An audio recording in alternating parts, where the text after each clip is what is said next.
Friends, ಜೀವನ ಇರೋದೇ ಊಟದ ಮೇಲೆ. ಊಟ ಮಾಡದೇ ಇದ್ದರೆ ಏನೂ ನಮಗೆ ಮಾಡಲಿಕ್ಕಾಗಲ್ಲ, ಜೀವನೂ ಇರೋಲ್ಲ.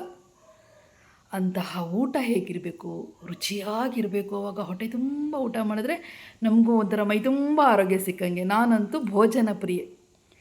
ಹಾಗಾಗಿ ನನಗೆ ಒಳ್ಳೆ ಊಟ ಸಿಕ್ತು ಅಂದರೆ ನಾನು ಡಯೇಟ್ ಏನೂ ನೋಡಲ್ಲ, ಹೊಟ್ಟೆ ತುಂಬ ಭಾರಿಸ್ತಾ ಇರ್ತೀನಿ. ಅದರಲ್ಲೂ ಫ್ರೆಂಡ್ಸ್, ಊಟ ಉಪ್ಪು ಹುಳಿ ಖಾರ ಕಟುವಾಗಿದ್ದರೆ ಅಂತೂ ಆಹಾ, ಎಂಥ ಭೋಜನ ಅನಿಸುತ್ತೆ. ಊಟ ಹಾಕಿದವರಿಗೆ ಅನ್ನದಾತ ಸುಖೀ ಭವ ಅನ್ನಬೇಕು ಅನಿಸುತ್ತೆ. ನಾನು ಮಾಡೋದು ಸಹ ಸ್ವಲ್ಪ ಹುಳಿ ಉಪ್ಪು ಖಾರ ಲೈಟಾಗಿ ಮುಂದಿರುತ್ತೆ, ತುಂಬ ಸಪ್ಪೆ ಊಟ ಮಾಡಲ್ಲ. ಅದರಲ್ಲೂ ಸಹ ಈ ಉಪ್ಪು ಖಾರಕ್ಕೆ ಹದವಾಗಿ ಸೆಟ್ ಆಗೋದು ಹುಳಿ. ಹುಳಿ ಹಾಕದೆ ಎಷ್ಟೋ ಅಡುಗೆಗಳು ಪರಿಪೂರ್ಣ ಆಗೋದೇ ಇಲ್ಲ. ಹಾಗಾಗಿ ಹುಳಿ ಹೆಚ್ಚಿನ ಮಹತ್ವ ಪಡೆದಿದೆ ಅಡುಗೆಯಲ್ಲಿ ಮಹತ್ವ ಪಡೆದಂತಹ ಹುಳಿಗಳು ಹುಣಸೆಹಣ್ಣು, ಅಮಟೆಕಾಯಿ, ಲಿಂಬು, ಜೊತೆಗೆ ಕೆಲವು ಕಡೆ ಮಲೆನಾಡು ಹಳ್ಳಿ ಕಡೆ ಒಂದು ಹುಳಿಕಾಯಿ ಇರುತ್ತೆ. ಆ ಹುಳಿಕಾಯನ್ನು ಬೇಸಿಗೆಯಲ್ಲಿ ತೊಗೊಂಡು ಬಂದು ಪೀಸಾಗಿ ಕಟ್ ಮಾಡಿ ಉಪ್ಪು ಹಾಕಿ ಒಣಗಿಸಿಟ್ಬಿಟ್ಟಿರ್ತಾರೆ. ಅದಂತೂ ಸಹ ಮೀನು ಸಾರಿಗೆ, ತಿಳಿ ಸಾರಿಗೆ ಅತ್ಯಂತ ರುಚಿಕರವಾಗಿ ಸೆಟ್ ಆಗುವಂತಹ ಹುಳಿಯದು. ಫ್ರೆಂಡ್ಸ್, ನಾನು ನಿಮ್ಮ ಯೂಟ್ಯೂಬ್ ಗೆಳತಿ ಆಶಾರಾಣಿ, ಮಲೆನಾಡು ಹುಡುಗಿ. ನನ್ನ ಯೂಟ್ಯೂಬ್ ಚಾನಲ್ಗೆ ನಿಮಗೆಲ್ಲ ಮತ್ತೊಮ್ಮೆ ಸ್ವಾಗತ. ಸ್ನೇಹಿತರೆ, ಪಾನಿಪುರಿ ತಿನ್ಲಿಕ್ಕೆ ಹೋಗ್ತೀವಿ, ಮಸಾಲೆ ಪೂರಿ, ಗೋಬಿ ಮಂಚೂರಿ ಅಥವಾ ಯಾವುದೇ ಚಾಟ್ಸ್ ತಿನ್ಲಿಕ್ಕೆ ಹೋಗ್ತೀವಿ. ಪಾನಿಪುರಿ ತಿಂದ ಮೇಲೆ ಅಥವಾ ಮಸಾಲೆ ಪೂರಿ ತಿಂದ ಮೇಲೆ ಪಾನಿ ಹಾಕಿಸ್ಕೊಂಡು ಕುಡಿತೀವಿ. ಆವಾಗ ಅದು ಸ್ವಲ್ಪ ಹುಳಿಯಾಗಿದ್ದರೆ ಎಷ್ಟು ರುಚಿ ಇರುತ್ತಲ್ವ. ಹುಳಿ ಸ್ವಲ್ಪ ಕಡಿಮೆ ಆದರೆ ನೀವು ಪಾನಿ ಚೆನ್ನಾಗಿ ಮಾಡಿಲ್ಲ ಅಂತ ಹೇಳ್ತೀವಿ ಅವರಿಗೆ. ಪಾನಿಪುರಿ ಅಣ್ಣ, ನೀವು ಪಾನಿ ಚೆನ್ನಾಗಿ ಮಾಡಿಲ್ಲ ಅಂತ ಹೇಳ್ತೀವಿ.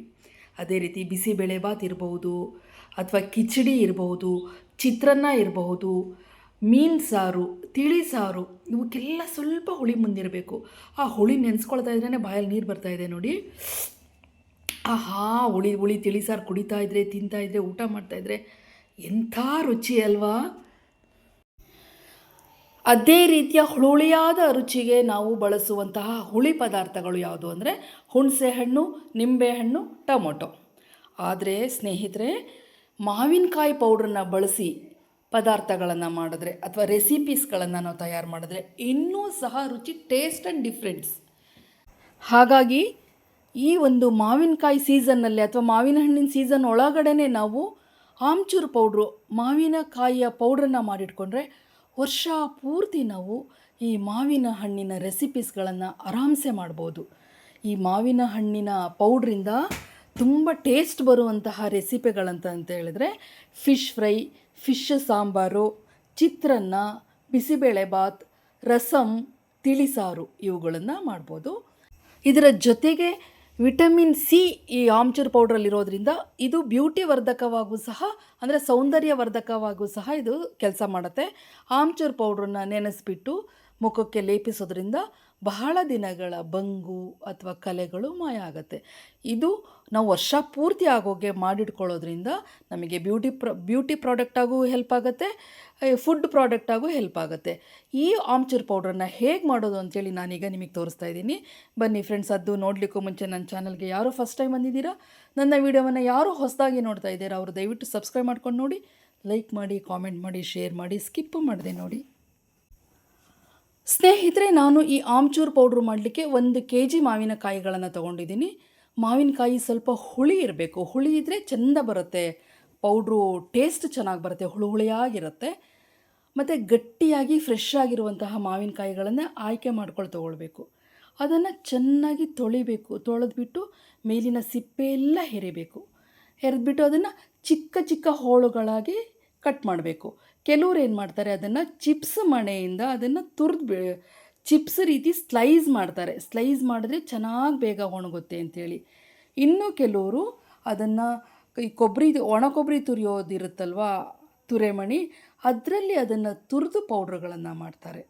ಇನ್ನು ಕೆಲವರು ಅದನ್ನು ಉದ್ದುದ್ದವಾಗಿ ಕಟ್ ಮಾಡಿ ಬಿಸಿಲಿಗೆ ಒಣಗಿಸ್ತಾರೆ.